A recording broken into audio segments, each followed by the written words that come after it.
The National Weather Service in Milwaukee has issued a severe thunderstorm warning for northern Ozaukee County in southeast Wisconsin, southern Sheboygan County in east central Wisconsin, northeastern Washington County in southeast Wisconsin, until 1:15 p.m. At 12:45 p.m., a severe thunderstorm was located near Newburgh, or near Key Westcom, moving east at 30 miles an hour. Hazard, quarter-size hail. Source, radar indicated. Impact, damage to vehicles is expected.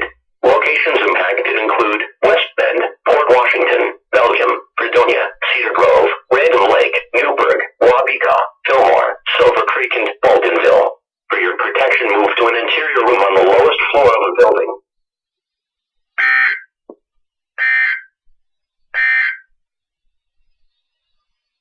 This is